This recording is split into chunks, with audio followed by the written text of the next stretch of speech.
Notícia de última hora. Uma revelação explosiva está sacudindo os bastidores da política internacional.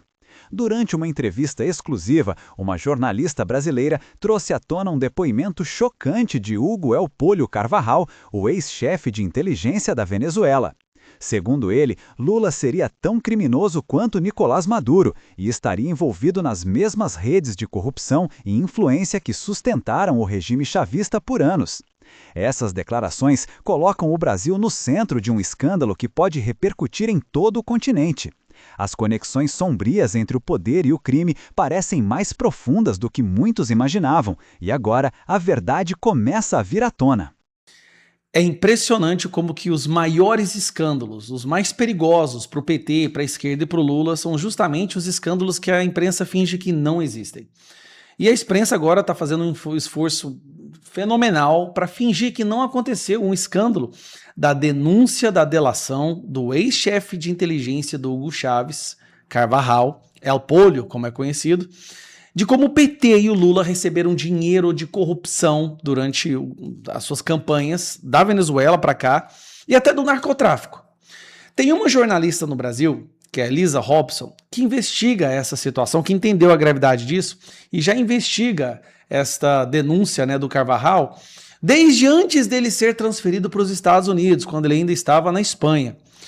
A Elisa Robson é uma jornalista investigativa que foi a primeira a falar sobre isso. Inclusive, num podcast que eu tinha há 3 anos atrás, ela foi lá, participou, falou tudo e a imprensa rotulou como fake news.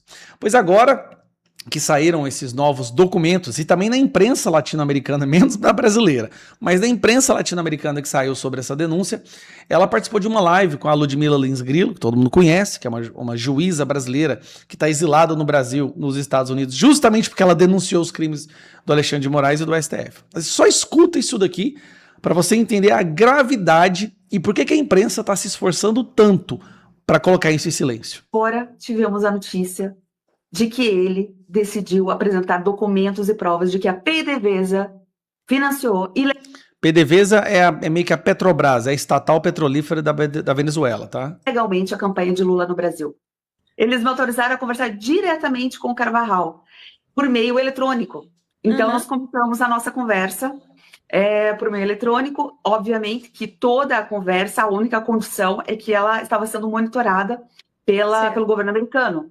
Eu fiquei muito feliz porque, para mim, é uma segurança, né? Mostra ali, é bom que eles acompanhem toda a minha conversa, as minhas perguntas com ele, porque justamente me sinto bem, né, em saber que eu não preciso me defender, que eu estou fazendo uma coisa correta e às claras, porque eles mesmos estão acompanhando. Então, cada pergunta e cada resposta dele, nessa conversa que eu tive agora diretamente com ele, que para mim já foi, como você disse, subir um degrau.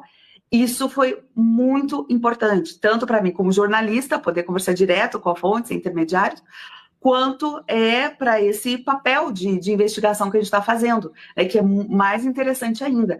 E aí nós começamos a nossa conversa. Primeira boa surpresa que eu tive foi que ele começou a conversa falando que era um prazer voltar a conversar comigo, que ele lembra-se de tudo o que foi naquele episódio lá de Madrid, né, de 2022, e que ele estava muito interessado em colaborar agora com essa minha nova investida, né, para que pudéssemos obter mais informações.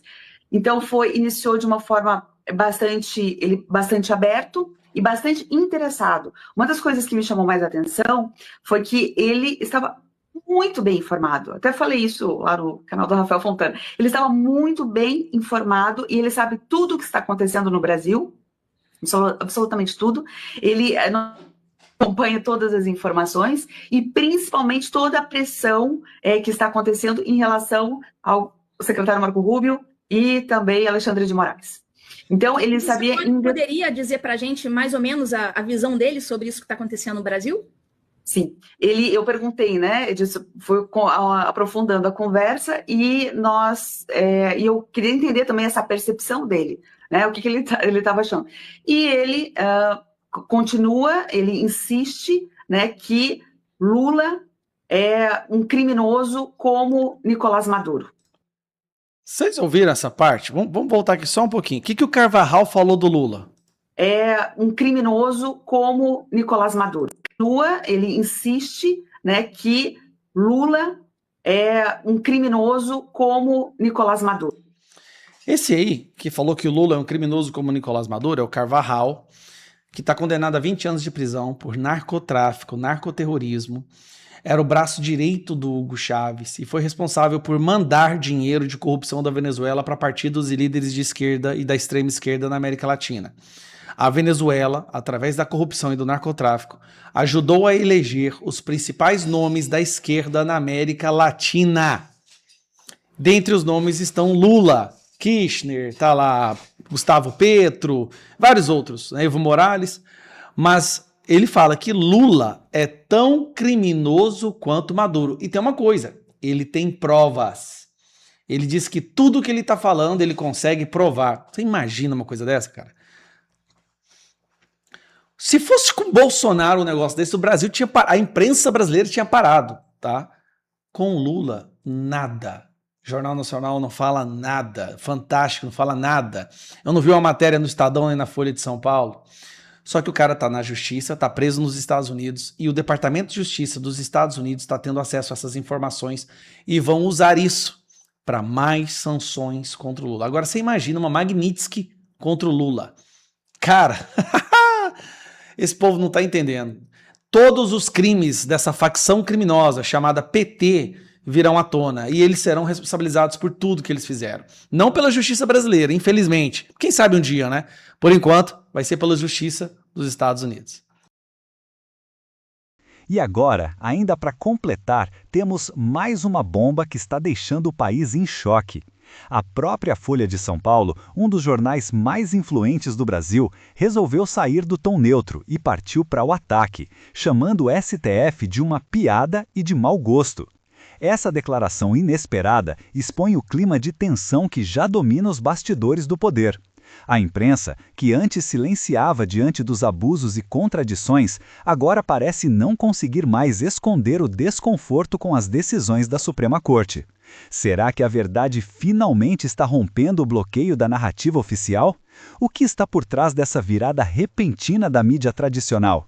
Prepare-se, porque esse movimento pode mudar tudo.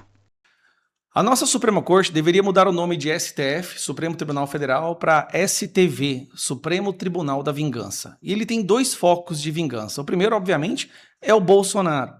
A vingança que eles têm vontade de impor sobre Bolsonaro é o ódio, porque Bolsonaro despertou a população para a podridão que acontece no sistema político e judiciário brasileiro. Por ter despertado a população a ponto de que eles perceberam que hoje nós vivemos uma ditadura do judiciário. O outro ponto focal desse Supremo Tribunal da Vingança é o pessoal da Lava Jato. Afinal de contas, a Lava Jato prendeu e condenou os grandes amigos, os grandes colegas e parceiros desse Supremo Tribunal Federal. Inclusive, durante as investigações da Lava Jato, citou-se até mesmo o nome do Dias Toffoli, que foi onde saiu o inquérito das fake news, quando ele proibiu que aquele artigo sobre o amigo do meu pai fosse publicado na revista Cruzoé. E a partir daí, começaram a perseguir todo mundo como se fosse pela democracia. Vamos lá. Sérgio Moro estava numa festa junina. O senador Sérgio Moro. E eu não sou um dos maiores fãs do Sérgio Moro, quem me acompanha sabe disso. Mas a verdade seja dita. O que estão fazendo contra o senador Sérgio Moro é uma aberração gigantesca. Sérgio Moro estava numa festa junina. E de acordo com a imprensa, ele disse isso aqui, ó. STF acolhe denúncia e Sérgio Moro vira réu por piada contra Gilmar Mendes. E qual foi essa piada que ele disse? Vamos dar uma olhada? Não, isso é fiança, instituto, para comprar um habeas corpus do Gilmar Mendes. Não, tá muito... Aqui, ó. Para comprar um habeas corpus do Gilmar Mendes. Você sabe que nas festas juninas existem aquelas jaulas, aquelas cadeias, onde você paga lá, sei lá, R$5, R$10, e a pessoa tem que passar 10 minutos na cadeia, certo? E a não ser que ela pague a fiança. É uma forma de arrecadar dinheiro dentro das festas juninas. Isso é muito comum. O Sérgio Moro estava brincando que se ele fosse preso na jaula da festa junina, ele ia pagar a fiança ou pagar um habeas corpus do Gilmar Mendes. O que era uma piada. E aí Cara, nós chegamos num buraco tão absurdo. A Folha de São Paulo publica uma matéria hoje que eu achei excepcional. Então, assim, Lígia Maria, não a conhecia, mas vou acompanhar de agora em diante. STF virou piada. Supremo ignora a jurisprudência sobre crimes contra a honra em caso de suposta fala caluniosa de Sérgio Moro contra Gilmar Mendes. E é esse o tribunal que invade a seara do Congresso e se arvora a regular liberdade de expressão nas redes sociais. Então vamos lá. O motorista encosta num carro numa venda para pedir informação. Amigo, bom dia, eu estou precisando de um habeas corpus para um empresário investigado na Lava Jato, sabe onde é que eu consigo? O comerciante responde sem titubear, habeas corpus é lá com Gilmar Mendes. Isso aqui, gente, foi do Porta dos Fundos em 2018, porque naquela época o Gilmar Mendes estava dando habeas corpus para todos os investigados que pedissem habeas corpus a ele.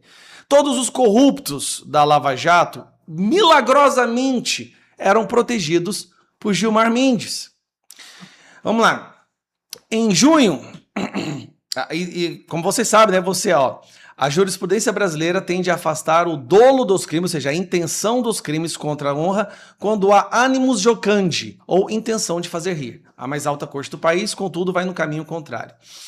Em junho de 2024, a primeira turma do STF aceitou a denúncia contra Sérgio Moro, feita pela PGR, que o acusa o senador de caluniar Gilmar Mendes. Nesse mês, formou maioria para rejeitar o recurso da defesa.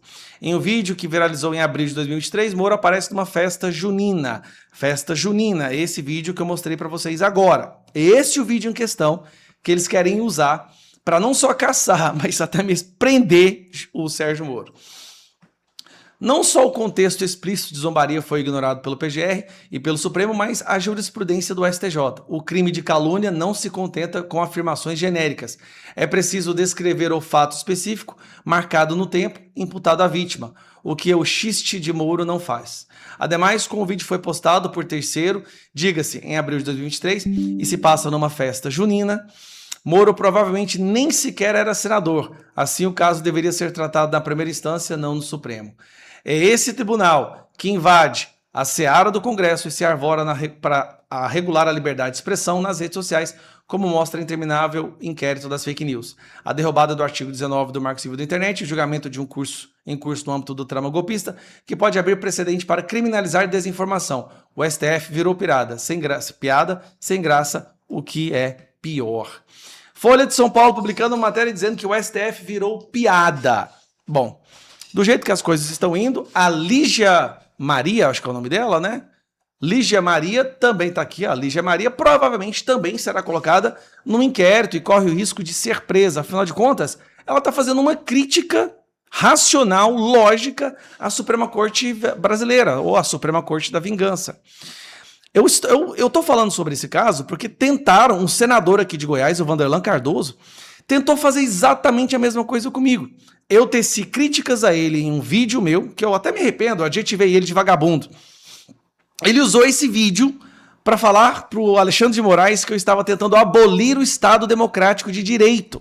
E por ser assim sendo, eu deveria ser preso e pegar 8 anos de prisão, porque eu chamei um senador de vagabundo. Olha o que está virando o nosso país. O cara conta uma piada, 10 anos de cadeia. Mas é tudo pela liberdade de expressão, pela democracia. Eu não aguento mais isso, cara. Sinceramente, a gente tem que fazer uma maioria no Senado, ano que vem, custe o que custar, para botar o STF de volta na caixinha deles. E se Deus quiser, o impeachment do Alexandre de Moraes.